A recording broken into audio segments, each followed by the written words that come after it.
All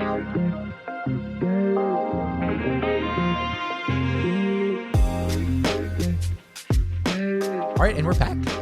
So today we're bringing you episode 2 of our Black History Month bonus episodes.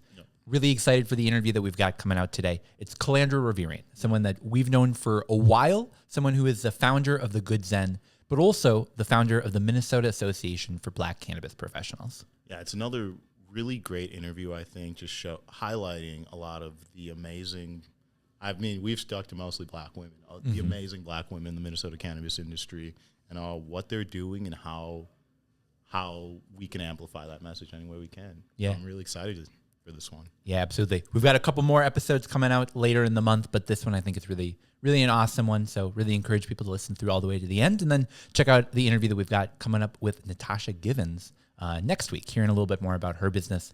But for right now, let's jump to that interview with Calandra. Hello, everyone. Welcome to Northern Lights Podcast. I'm here by myself. I wanted to tell you about the February 19th event that we have coming up. It's a Living Soil class. It's going to be held at Modest Brewing. You can get your tickets online at the minnesotacannabiscollege.org/soil. And if you've ever learned... It's alive! Are you a living soil? I'm the living soil! Do you know... Come and learn more about me! Do you know Stephen Cornell? Do I know Stephen Cornell? Stephen Cornell is who grows me! Aha, you're grown by Stephen Cornell! If you want to be grown just like Stephen Cornell grows living soil, you can grow living soil yourself. Just be like Tanner and come to the Living Soil class on February 19th. February 19th, Modest Brewing with Cornell Urban Agriculture. Come learn about living soil. Hey, don't they have a brand new private event space? They do. It's pretty cool. I mean, it's just borders. Right. No.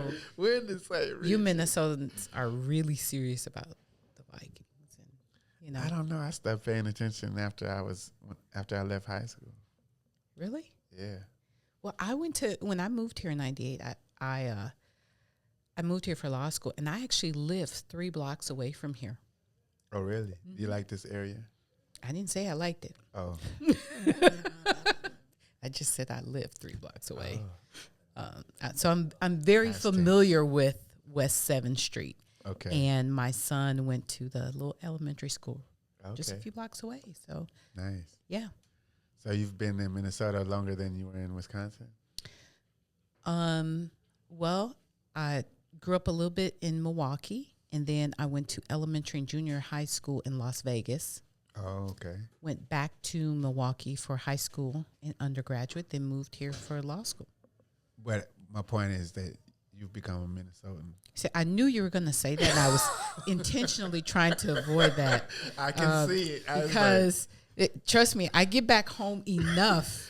No, you can be from multiple places. It happens with a lot of people. I tell people, though, that if you've lived here for 5 years, you've been adopted. Yeah, no. I mean, you can move away, but you're still going to have some Minnesotan in your system. See, I preferred to bring my Milwaukee/Vegas personality here. I get it. That's some different flavor. I'm not taking on anything from Minnesota. It's a different group here. I'll tell you that much, because I came with a radical perspective, and people were not ready for that. Well, I'm a radical. I'm from North Minneapolis, so I'm not like a typical Minnesotan. Okay, we'll let you keep that. I don't even think a lot just of them because think I I'm like really you, from Marcus. Minnesota.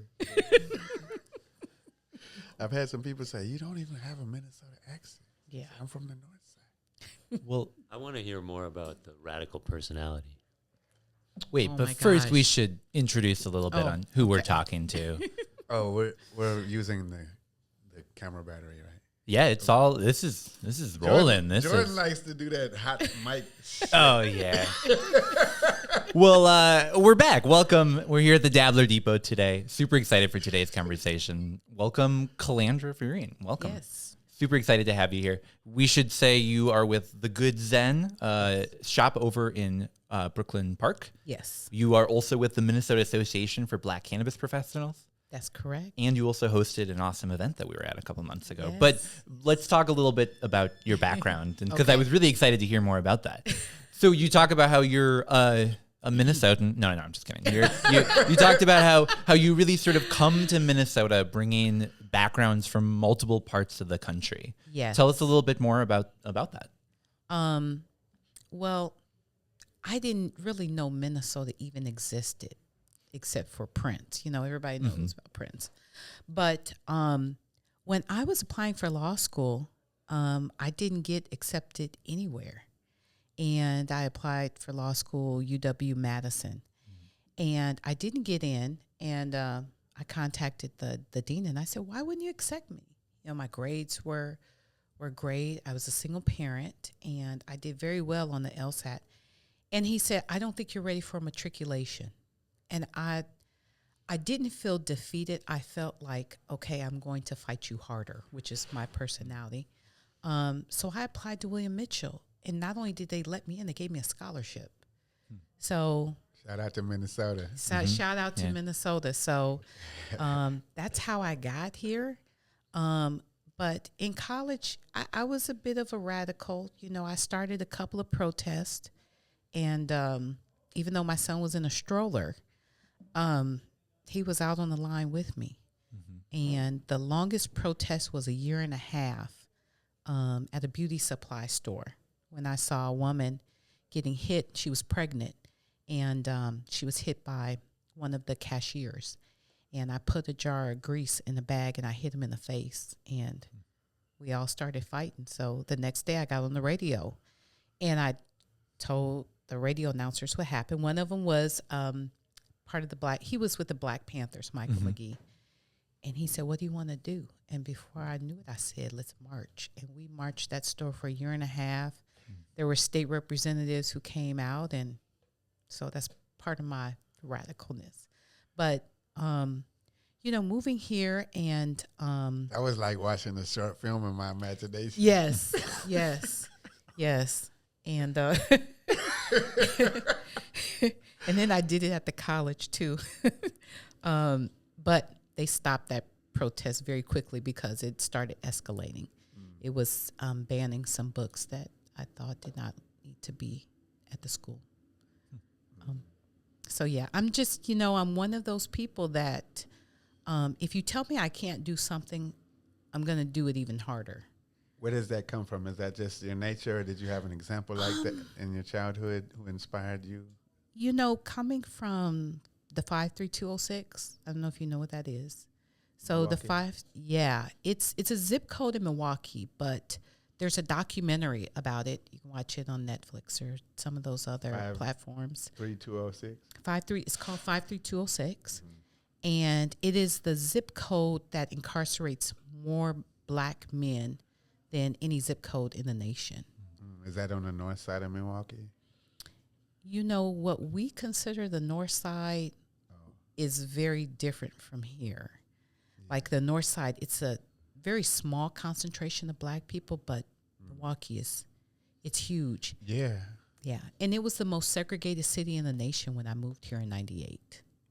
Yeah, I heard that Milwaukee was racist as Boston and like apartheid South Africa. Absolutely. Yeah. Absolutely. 100%. Yes. Yes. Is it still like that? Yes. Yes, most definitely. When I go back home, I rarely see a white person unless I go maybe to the east side, which is where I went to college. Segregated. It's super segregated. I mean, there's a whole bridge where Mexican people, Latino people live on what we call the south side. And you go over there and you won't see any Black people. So it's extremely segregated. So when my family come to visit me, they say it feels like they're in a whole different world, and it's only 5 hours away. Wow. Yeah. Yeah, I have a friend from Baltimore.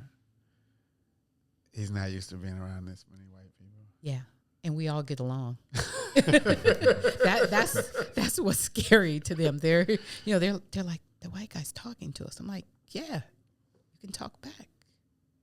Have a conversation. So they really enjoy coming here because they feel like it's very inclusive for them. Diverse. Yeah, and diverse, and they like that. So, yeah. That's one of the best parts of the Twin Cities is the diversity. I think. Yeah. And I'm trying to make it even more diverse. And I love that. yeah. Yeah, I was very happy. I'm sorry, we're going off the question. No, please, no, keep going. No. But I think I saw you for the first time, not this past legislation, but the session before when House File 100 at the time. Well, it was 600. And I saw that you were advocating with the background of being, I think, a criminal defense attorney. Correct. Yes. So, yeah, could you tell us more about that? Like, what's your relationship with cannabis, and, like, how did you get interested in the cannabis legalization movement? Well, coming from Milwaukee, everybody's around weed, right? And my grandmother used to smoke it every day.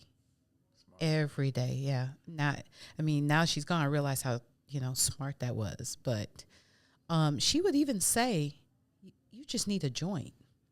And, me, I'm trying to be, I'm trying to do everything right and go to college. And but she died of multiple myeloma. And when my mother was diagnosed about 10 years ago, she had neuropathy in her feet from the chemo. So, and nothing helped. So my husband and I went to Vegas, and we go to Planet 13. Everybody's got to go to Planet 13, right? Oh yeah, I guess I should. it's you got to go. Yeah. I'm gonna fly into Vegas in May, so I should probably. Oh, you've been to You dispensaries, gotta but go. probably not ones like this. Not like That's this. the largest one in the world. Is that right? Perhaps it's one of the largest in Vegas, if not the entire world. Yeah, the Mall of is. America of dispensaries is Steve. That sounds like excessive. It's an experience. I'll tell you that Okay. much. Yeah.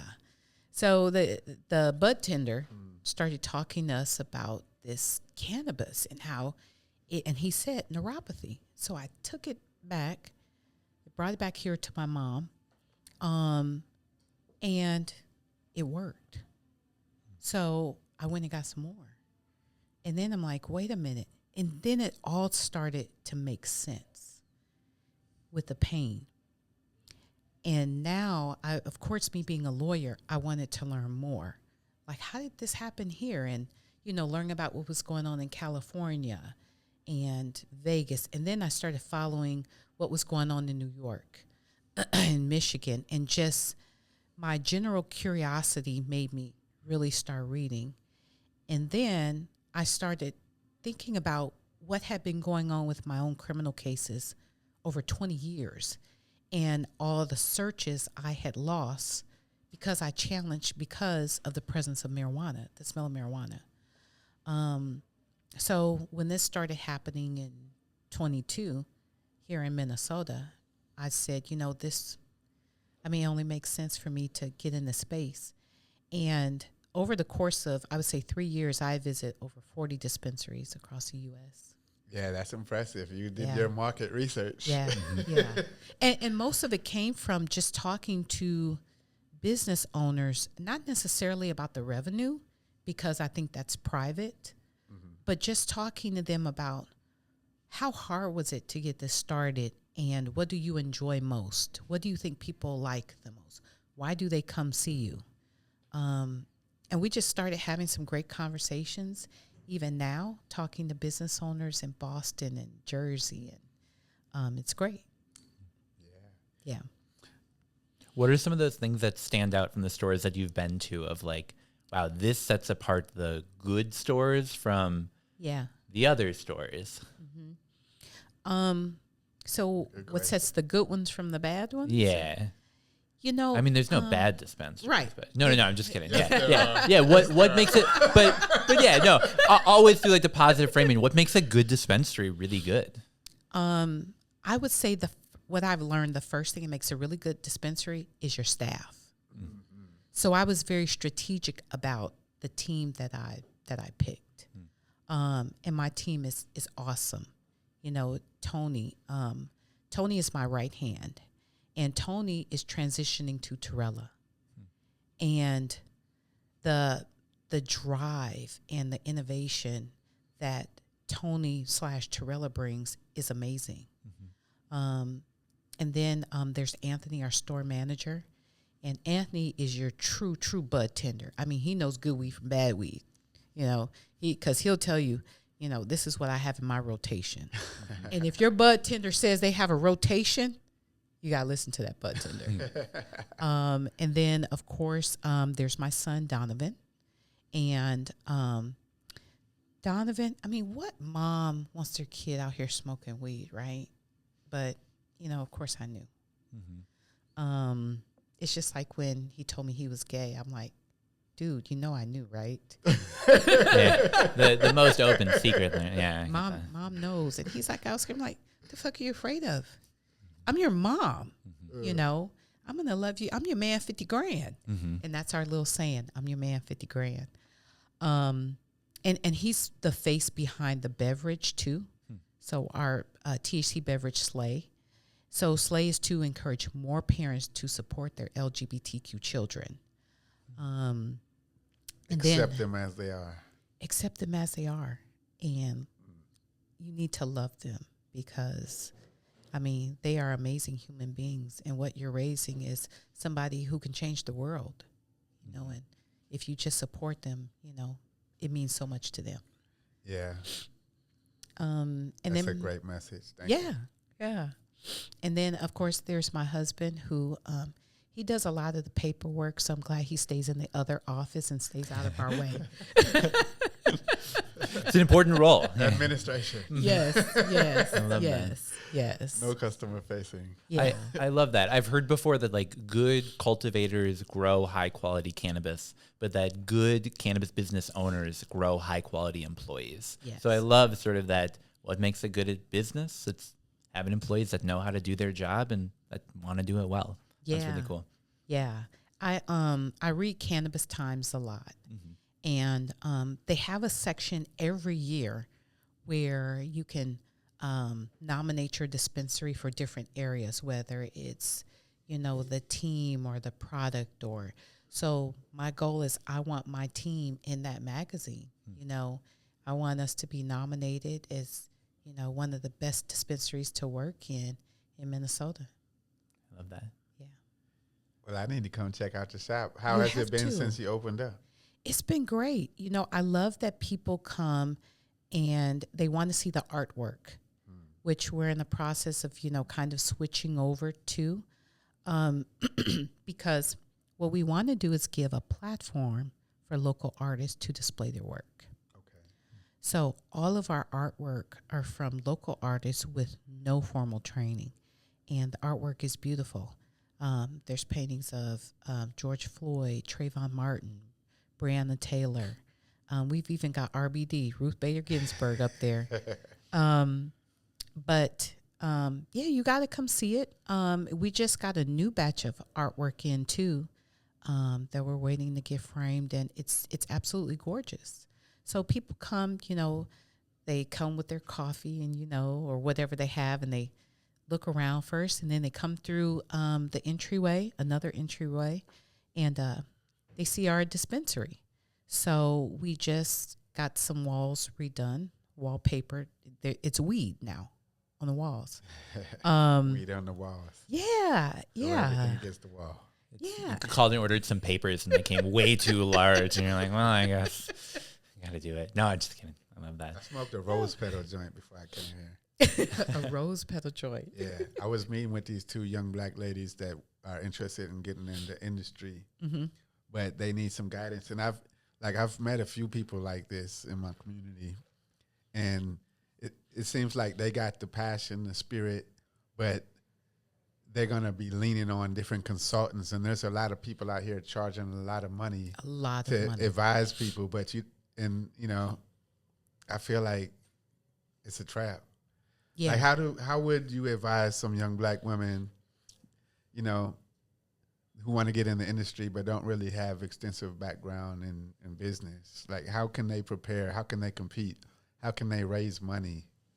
So I'm mentoring a few women now, but that's how and why I started the organization. So let me tell you what happened to me.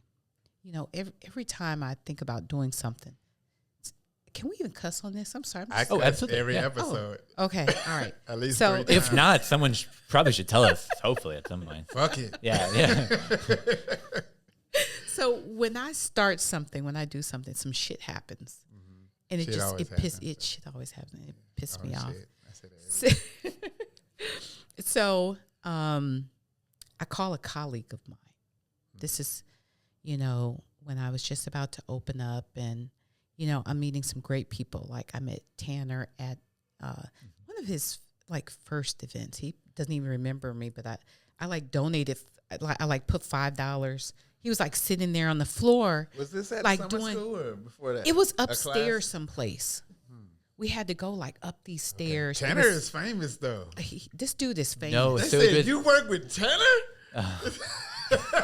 no, I appreciate that. No, it was at one of Bridget's events that she was hosting way Yes, I carry his pre the bill being approved, but Yes. sort of during that drafting process. Yeah, Yes. those were fun events for sure. Yes. So around that time, I'm trying to, kind of put together, the dispensary I want, kind of what I want to do.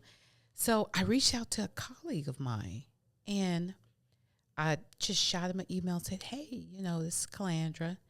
Can I talk to you, about, retaining you, maybe kind of help me, let me give you my ideas. So he responds back and says, yeah, let me do a conflicts check. Okay, fine. Instead of reaching back out to me and saying, hey, let's schedule a time to talk, what are you thinking? I got a retainer agreement. And it was fucking $4.50 an hour. And I said, oh, yeah, he's smoking weed. He has a lot of weed. But just I know it's like, damn, I could maybe afford 1 hour every 2 weeks. wow. I mean, I'm like, so it was $5,000 right off the bat, $4.50 an hour. Okay. And I looked at it, and just to make sure I wasn't high, I called a couple of other colleagues, and I'm I high. said, let me send this to you. I would click, and they called back, and they're like, what the fuck is this? Yeah. So I started thinking, if that's how I'm being treated as a black woman, and I'm a lawyer, and this is a colleague, what the fuck are they doing to regular people? So I got my team together, and I said, you know what? This is what we're going to do. And they were already looking like, don't we have enough work to do?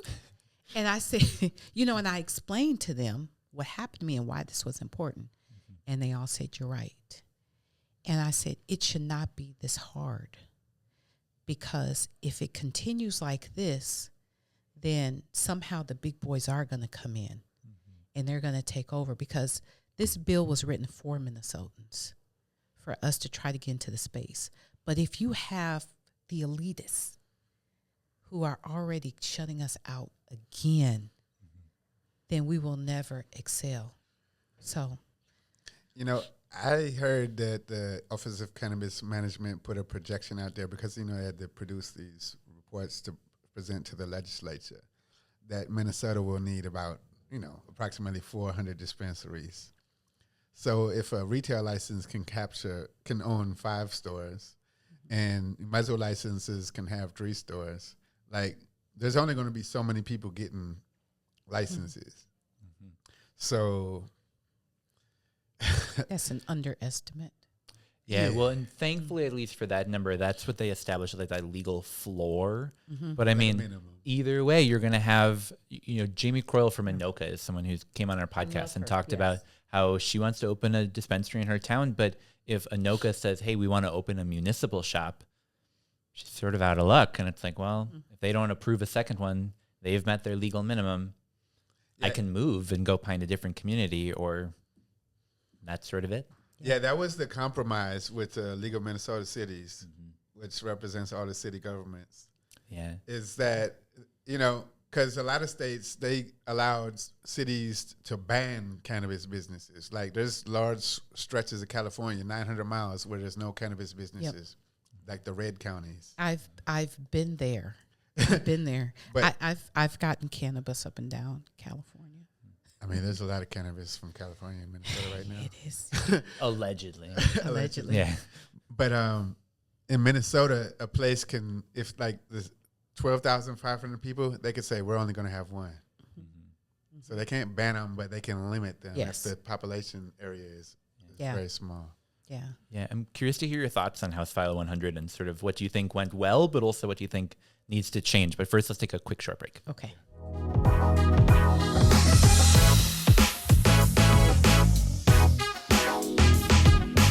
Andy, we met a couple months back, actually, at the launch of the event space. I was able to come out. Yeah. Granny's brought me out, sort of showed me a little bit, and we started talking about, some of the cool possibilities of the cannabis industry here in Minnesota, some of the things that we can be adding to beverages. And one of the ones that we both kept coming back to was not just putting the THC, not just putting the cannabinoids themselves in it, but really looking at that full profile and adding in more of that terpene side. Yeah, and that's a bold new frontier for us too, to be able to really double down on this is a cannabis product. And for me, it's a little bit of validation again from early days of especially on the mango passion, having customers go, it kind of tastes like weed. No, it doesn't. I'll give you something that tastes like weed. This is for you guys. It's so cool being able to figure out how can we, like you said, take that flavor of cannabis that people have been saying they taste and say, no, but actually we are going to include that and really center it as something that's dominant. And, we picked the name Northern Lights for the podcast to really help illuminate the cannabis industry here in Minnesota. But, the reason we picked it is because it's one of those classic cannabis strains of cannabis cultivars that people have been growing here in the States for decades. And we're excited to really bring that flavor out with the beverage that we're working with you on. So thanks for allowing us to really bring cannabis forward and tell people this is what this is right. Yeah. All right, and we're back. So we were talking right before the break about House File 100, some of the things that went well in it compared to other states, and then some of the things that need to be changed. I'm curious on your thoughts on that. First, I guess we'll ask the positive first, start with that. What do you think we did well here in Minnesota compared to some of the other states that you've seen? I think the number of licenses that folks can apply for, that went very well. I think that the intention and spirit of the bill is to give Minnesotans an opportunity. I think that spirit went very well. The technical part is something else, but I think, and I also think that, which is strange as a defense attorney, the penalties, the penalties for if you're selling marijuana illegally. I thought that was crafted very, very carefully. They had to be negotiated. It started off with some draconian shit. And I'm not surprised. They're trying to scatter felonies all over the place. Of course. Of course. That's why we got to be at the table to negotiate for amendments throughout the process. Yeah. Especially before it gets introduced. Yeah. And if you look at the history of a felony, I wrote my long paper in law school on the history of a felony, but that's a different podcast. So I understand the draconian approach and why they did that, because historically that's what they do. So back to what went well. The way the license structures are outlined. You can tell some things need to be flushed out, but it's outlined fairly well. What I'm not pleased with is, of course, the social equity provision. Of course. Yeah, so tell us a little bit more about that, because, I think the one thing that we've all agreed on is it's better than some other states, but is this the best we can do? What sort of changes do you think need to be happening, or what things were you disappointed to see sort of left out of it? Well, it's the social equity piece, but there's also another piece that I think needs to happen, but I'll say that. I don't think that the social equity provision really addresses the racial injustices to allow minorities to get into the space. Because I understand the piece about a cannabis conviction. I even understand the piece about if you've been affected because someone close to you has been arrested or imprisoned. But I think that the underlying problem here is Black people really have no way to access social capital to get into the space. Because when you look at the component about living in an area that has been over-policed by cannabis enforcement, yes, most of those places encompass Black people. But if you've been convicted of, if you've had a cannabis conviction, or let me give you an example, and I'll just say my baby daddy, okay? And guess what? If he's off to prison or if he doesn't have a job, then now I'm a single parent. And that means I'm on state aid. So how can you get a really good paying job if you are a single parent? And statistics show Black women are less likely to be married than white women, even Latino women. So there goes our capital. Then if you can't work because you're a single parent or you have to get a low-paying job, how are you going to buy a house?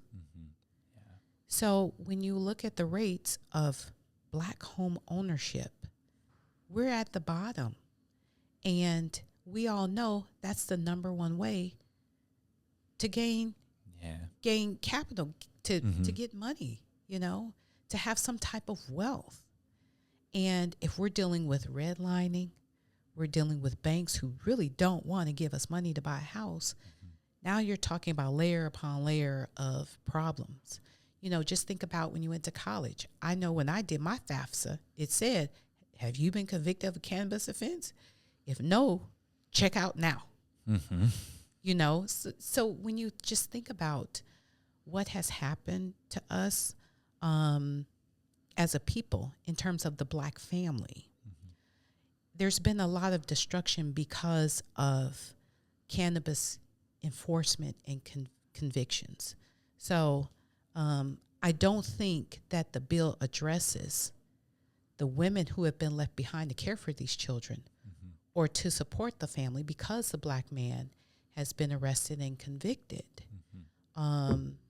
There's nothing for women. But even when we look at the number of Black-owned businesses across the cannabis industry, we represent less than 2%. But we are in the state of Minnesota, depending on which county you're in, 7 to 30 times more likely to be searched, stopped because of cannabis over a white person. And Black people and white people use cannabis at the same rate. But we have been just overly consequence because of cannabis conviction. And the social equity piece, the way they have needled the thread, is not enough. So we really have to address the capital it takes to get a cannabis business, and we need to educate. So my organization, we want to educate because that should Can be you say free. the name of your organization for the Oh, Minnesota Association for Black Cannabis Professionals. And it's open to everyone, okay, no matter your race. But education is so key. And I'm going to give you an example. This goes into the other piece that I talked about. I understand that the colleges are teaching courses and certificates for $750. But, let's think about it. Look at how much it costs to buy a bag of groceries. Who has the money to pay $750 for a course? But if you go to New York, guess what? The state of New York is giving courses for free. You get free bud tender certification. So what's wrong with us, a state with a surplus, and we cannot educate folks who want to get into the space for free? Yeah, there was a lot of, I think, earmarked money for like these grant programs, but what we've seen, I think, sort of have been disappointed by is the lack of support on that infrastructure side of the states basically saying, hey, here's some money, figure it out, but not doing any of that legwork to say, you know, here's actually the solutions needed to solve these problems. You know, the legislature, you know, they're very self-congratulatory.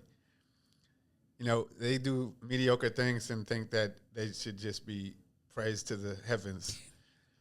Like that program where they're going to divert spend like $31 million to nonprofits in affected communities. It could go for anything random. It could go for like food banks or child care grants. Or why don't you just give that money to an organization like Minnesota Cannabis College or the Association for Black Cannabis Professionals to like run boot camps and to give grants out? Because when are these grants going to come out, the CAN grants? Like a year after the industry starts? And they're supposed to come out at some point. So here's what I did last month. So I don't know if you remember, there was an article that came out that said all of this money was going to this business on the Iron Range, and they were going to build this big facility. Oh, yeah. So That was such a silly story. So I, start Googling who to call because now I'm pissed, right? Mm-hmm. So I call, leave some messages for people. So some guy calls me. He works, for the governor, and I think he said he was going to the Office of Cannabis Management, something. And he's like, "Yeah, we all got your messages. Can we schedule a Zoom call?" I said, "Absolutely." So me and Tony jumped on a Zoom call with him, and he said, "First, I want to tell you that is not true. We are not giving out this money. What they said in that article was absolutely not true." I said, "Good, because I was going to ask you where the money was for my community." Mm-hmm. He said, "Nope, that's not true." I said, "Well, I need to know because," and I told him about my organization, "I need to know where the money is." And he said he was writing the RFP right then as we speak. And I said, "When are you going to be done?" And he said, "It will be out by the end of January." Okay. I said, and this January? This January. Like that's what I was 7 days? that's what I was promised. 6 days? And he said it's going to go out to nonprofits, and they will be the holders of the money. He said the state will not have the money, so people cannot apply to us directly. And I said, "Okay." I said, "Can I count on that?" He said, "Absolutely." He said, "I'm going to get it out." Did he put that in writing, or did he just tell you that verbally? He told me that verbally, but I did see the whites of his eyes. So Yeah, if they don't write it down, I can they'll just identify like him in the lineup if I need to. TikTok, if it's Yeah. not out, yeah. Yes. And hopefully, they haven't already kind of earmarked who they want because, I'm starting not to trust some of this stuff, but I'm certainly gearing up for a fight if I need to. Are you going to organize a coalition? Of course I am. Are you good, kidding? good. Oh, yeah. Absolutely.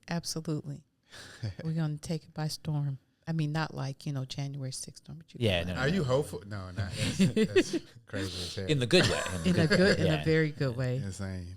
Violent. Could you imagine a bunch of stuff? I mean, Treason. the stoner equivalent of that is we'd be like sitting out in the grass or something, hanging out and playing some music. guy or- running Nancy Pelosi's office and like Dookie in the office. Yeah, we wouldn't have our feet up on a desk. We would be chilling out in the park. Some guy took a bowel movement. Oh, Firing up some weed. yeah, exactly. Yeah, that's the kind of fire we'd have up Yeah. in there, Marcus. Well, Calandra, thank you so much for coming on today. This is such a treat. Obviously, you're going to be back at some point. We're going to have you back on to talk a little bit more about some of the work that you're doing, and hopefully, we'll come out to your store and see some of the stuff. Absolutely. And tell us a little bit more. So, you talked about that product that you have. Mm-hmm. Where can people go to try it or get it, or just tell us a little bit more about where people can go. So right now they can get it at Earl Giles. Mm-hmm. We hope to be in the Camden Social. We gave them some cans to taste. Otherwise, they can pre-order now.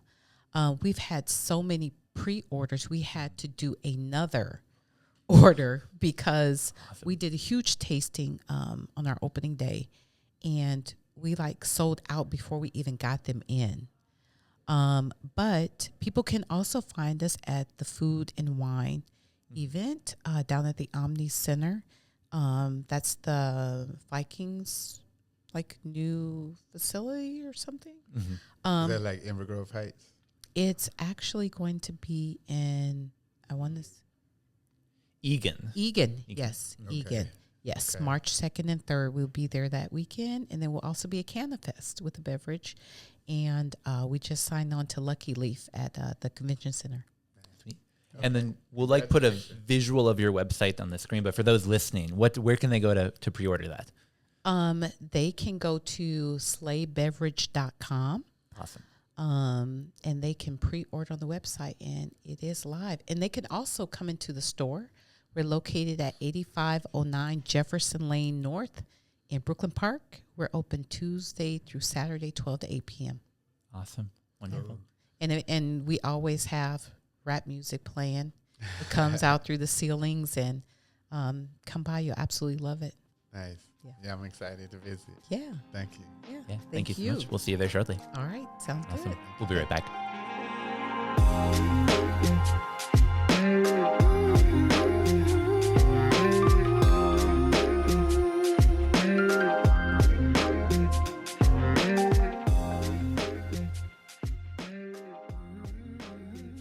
Northern Lights is a Minnesota Cannabis College production. This episode was produced by me, Tanner Barris, and by my co-hosts John Barty and Marcus Tarkus. Production assistance from Shayna Payton and Steve Eigen. Today's episode is presented by North Star Law Group, your trusted partner in Minnesota's burgeoning legal cannabis industry. The information provided in this podcast does not and is not intended to constitute legal advice, but is instead for general information purposes only. Information shared may not constitute the most up-to-date or legal information. No listener should act solely on the basis of information provided without first seeking their own legal counsel. The opinions and views expressed on this program are those of the speakers and do not necessarily reflect those of the Minnesota Cannabis College. Please listen responsibly.